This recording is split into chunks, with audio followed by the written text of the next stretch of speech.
Hey, Cinemondo. Yes, we're hot off the presses. Brand new trailer for Terrifier 3, red band trailer, and it's like we got to talk about this. We have to. Damien Leone's films are, Terrifier, Terrifier 2. He's done the movies the way he wants to make them. He's done it himself, just with a small group of people. I love that. Total indie, ultimate indie, even distribution indie. So he went from a $30,000 movie to a $200,000 budget. This one is a $2 million budget. So he gets to play with a lot more fun things, and it's going to get a wide release. I see it's opening October 11th, and it's playing at a lot of theaters near me, near us. Cool. So it's going to be a big Halloween movie, and I think Art the Clown is going to be one of the big Halloween masks sold this year. I think it's going to be huge. That's imagine like in all the movies that are getting made, all the horror movies, to create a new like horror icon. Yeah. Everybody wants to do that. Like, they all want the next Michael Myers, right? And he did it because Art the Clown, you think clown, easy, whatever. He did such a great job because he found that great actor. So I'm very excited because I think they have really nailed a fun, cool, and I say fun because yes, horror movies are fun, cool villain that we can hate and also love at the same time. And it's got a cool look. I mean, if you're familiar, it's not just the clown, like a typical clown, like maybe even like Pennywise, or it's just something different and super pointy and just weird looking. So and it takes place at Christmas. That's what we saw. We did a teaser trailer reaction about a month ago. So Christmas is involved in this. So perfection. Yeah. This guy is a genius because he has a clown, 2 movies under his belt that are very shocking violence wise. So he's like pushing the envelope, and now he's doing it during Christmas. It's like the perfect movie. I think it's going to be, I just have a feeling this is going to be as far as a hardcore R-rated, I'm assuming it's an R-rated film. No, there's no way it's not. No way. Yeah. Or I would even be worse. It can't be unrated. Like unrated. Anyway, I'm excited to see it. So without further ado, let's check out the trailer for Terrifier 3. Here we go. Okay, that looks like a little nod to most famous serial killer since Jack the Ripper. Black Christmas. The 5-year anniversary is coming up. I think a lot of people would really like to hear from you after all this time. Want to know what it's like to be in the presence of that kind of evil. What goes through your brain when he's close enough to you. You feel his breath. When it has sex, you're gonna get punished. That's right. Whoa! With the chainsaw. Oh, look at him! Love him. I saw him today. Who? How can you be sure it was really him? I could feel it. Who is this Santa? He's scaring my kid. Yeah, he's scaring me too. Hey, Santa's handing out presents!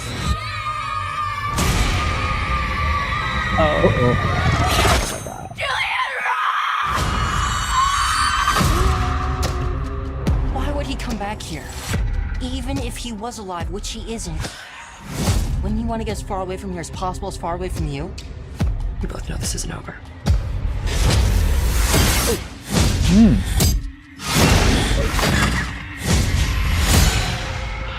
I have to go back to the Terrifier.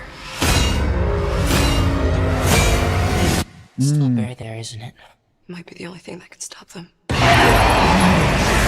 Oh, what?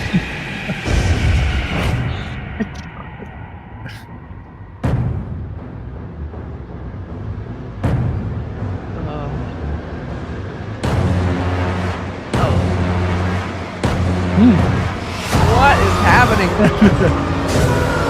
Oh my God. Looking forward to the best Christmas ever, filled with fun, smiles, and laughter.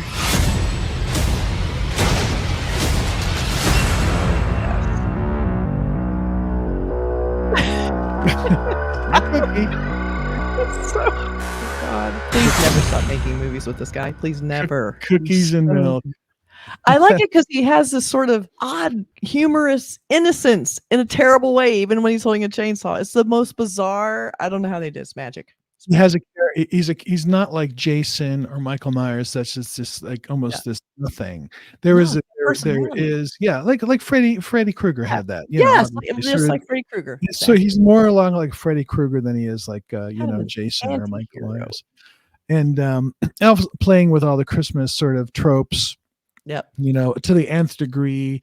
It's Red Band trailer, but it could have been gorier, and I think he held back obviously the really you got to hold back stuff. Real kills.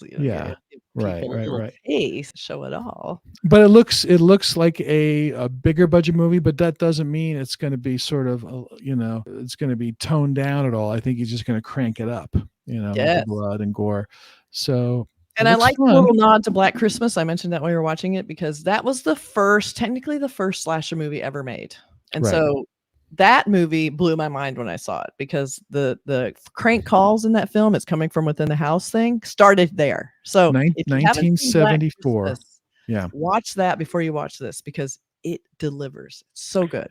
It's really good, and that is before Halloween, or it's kind of like more of the modern slasher thing. But that's like the first one, and I saw it, years after it came out. And it's still potent, It's still so good. Directed by the guy that directed A Christmas Story, if you can believe it. Porky's. Yeah, and Porky's. Yeah, he's sort of all over the place, isn't he? He invented a genre, and he didn't pursue it. He went the other way. Whereas John Carpenter's like, I'm going all in. Exactly. Doing it. So John Carpenter made it a franchise. This guy made it a genre. That's what we're saying. But this looks fantastic. I just, and it's not for the faint-hearted. I'm not going to say that. These movies are very hardcore. Very. And here's my dirty little secret. As Kathy knows, I have not seen the first two movies yet. You need to see the first two movies. I'm going to watch them all. I'm going to watch all right now. After this. You got to watch them. You're going to love it. I have to come clean. I've always been nervous about watching this because you should be. I know.